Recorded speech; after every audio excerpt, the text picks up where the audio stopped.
ذاکر اللہ خالین ففاد عیناہ. یہ سبق سب کے لیے میں بالخصوص اپنے بزرگوں سے کہوں گا.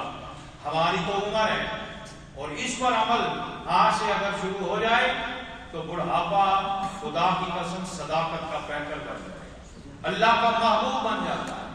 جوانی سے شروع کرنا ہے مگر اس کے علاوہ بڑھاپے میں ہمارے پلے اور کچھ نہیں ہے.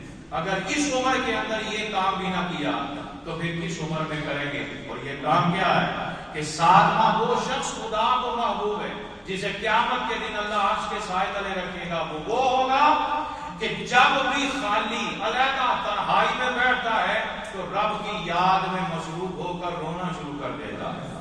اللہ کو محبوب بنا کر اس کی آنکھیں آنسوں سے نم ہو جاتی ہیں اور اس عمر میں رونے والا خدا کی محبت میں رونے والے کو اللہ پسند کرتا ہے.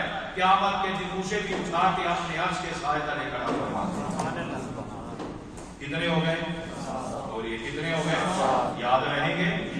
نمبر 1 امام اعظم حاکم وقت جو انصاف کا, جو کیا کرے سیدھا جنت میں تو بعد میں جائے گا.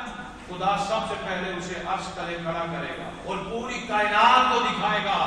یہ ہوتے ہیں منصف, یہ ہوتے ہیں عدل والے, یہ ہوتے ہیں درد عوام رکھنے والے, یہ ہوتے ہیں مخلوق کی خدمت کرنے والے کہ جنہوں نے انصاف کا پیکر بھر کے دکھایا. سیدنا صدیق اکبر امام وقت بنے, امیر المومنین بنے, لوگوں نے منتخب کیا. مگر آپ ایمان لوگوں کے سامنے امارت کا خطبہ دیتے ہوئے فرمانے لگے, لوگوں میں بھی ایک انسان ہوں, اگر خدا اور رسول کے مطابق چلوں تو میری بات ماننا, اگر ان کے خلاف چلوں تمہارا حق ہے کہ تم مجھ پر اعتراض کر سکتے ہو, میرے گریبان پکڑ سکتے ہو. ایسا لفظ کون بولے؟ یہاں گریبان پکڑنے کی دور کی بات ہے, یہاں تو ہم زبان سے نہیں بول سکتے. یہ سر کس نے چڑھایا؟ لوگ آتے ہیں نا, میں اکثر کہا کرتا ہوں دوست جانتے ہیں بہت ضدی بچے ہوں اور عمر بھی ٹھیک ہو 5-6 سال کی, مانتا ہی نہیں کسی کی. میں نے کہا آپ کسی کی نہیں ماننے کا, اس کو بگاڑا کس نے؟ ہم نے خود. پہلے لولے پوچھے کر کے سر چڑھا لیے. وہ کیا کہتے ہیں, محبت ماں باپ بھی یہ نہیں کہ اولاد کی ہر ضد پوری کریں, ضد وہ پوری کریں کہ جو شرعی ہو, جہاں اس کا بگاڑ نہ بنتا ہو. اور جب سر چڑھ گیا اب اللہ ہی ہے سر سے اتارے. اب تو دم درود دارو سے کام نہیں چلے گا.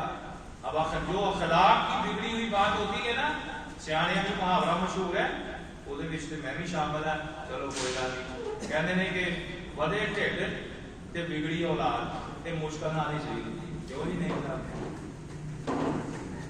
کیوں نہیں ودے ٹھڈ تے بگڑی اولاد تے مشکل نال ہی پیچھے ہوتے. اچھا, اسی طرح آپ کس سے توقع کریں گے؟ ہم یہ سمجھنے کی بات ہے, حقیقت بات ہے, آپ بھی وقت توبہ ہے.